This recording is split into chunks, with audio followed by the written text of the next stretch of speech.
Well, what we've started today is a programme in the core values of the football club. We're concentrating on the 4 Ps: pride, passion, professionalism and perseverance. And the reason for doing this is that we believe that the core values are to developing the life skills programme which we kicked off last year. So today we've focused on the first session of our Pride programme. There'll be 10 sessions which run throughout the course of the season. Today focusing on the very early days where Man City was born, visiting a couple of the historic sites of interest to the club, working alongside the club historian and Paul Lake, and taking the players all the way to the future, back to the Etihad Stadium and looking at the training ground which hopefully will be developed in the next couple of years. This area of Manchester, it's called West Gorton. This area, back in the 1850s, it was just fields more or less. That's roughly it was. But by 1870, it was packed with terraced houses, you know, like Coronation Street, and there's still a few sort of dotted around. But in 1865, a church opened here, on this, where these shops are now. This was St Mark's Church. The vicar of that church, a guy called Arthur Connell, and there's a picture in your handouts, basically he wanted to try and build a bit of an identity. By the end of the 1870s, someone, and we don't quite know who it was yet, but we think it was one of the lads themselves, came up with the idea of playing football. We're now going to just walk down one of these streets to where we think the very first game actually took place. So if you want to follow me. I think the reality is that we have players from all over the country now, in fact globally, who join the academy, and the reality is that not everyone has an affinity to Man City Football Club. It's important, we believe, that we can start to create and develop these young players who do have an understanding of what City is all about, who do have an affinity to the football club, and with that we would like to think that there are certain times when they will probably show that little bit more commitment, hunger and desire, and actually understand what it means to wear the blue shirt.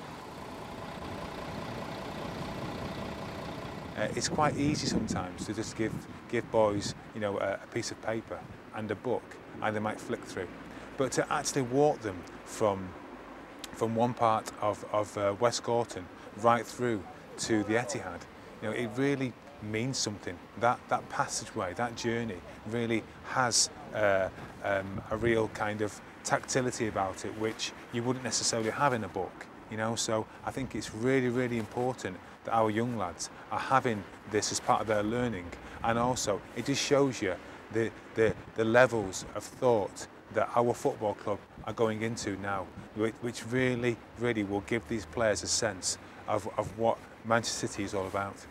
We've only travelled not even a mile really from the place where the club was formed. But as I said, in the 1880s it was just gradually growing. The year after they started there, they started to play at a ground which was actually just across the road, a bit further down there, which was actually a cricket pitch. And after the first year there, they played the first derby match against Newton Heath, who became Manchester United, and they actually had a few thousand people watching the game there. But the cricket team objected to the fact that the footballers were basically wrecking the pitch, so they got chucked out, and then they had to find another ground, and they found this place. At the time, it wasn't even a proper park, it was more or less waste ground, but actually had some grass, so that was a bonus compared to some of the places they could have gone to. Football clubs might say they're interested in history, but here we had, you know, 2 guys from the academy saying we really want these players to learn something. It's not lip service, it's not that we just think it might be a good PR move, anything like that. They really wanted them to learn something.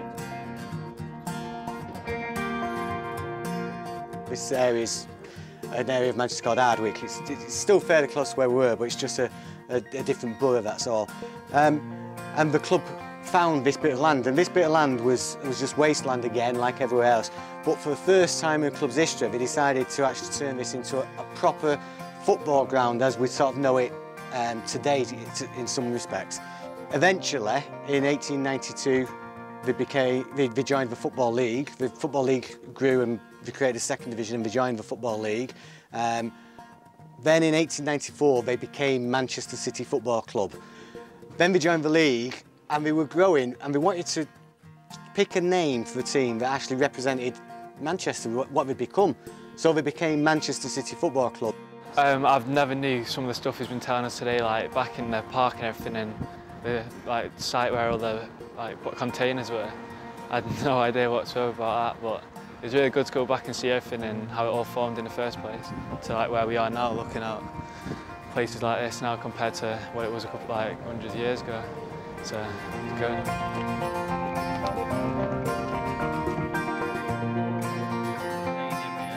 For the younger age, it's going to be frightening to just come into footy and then go straight into that with all the new facilities and everything.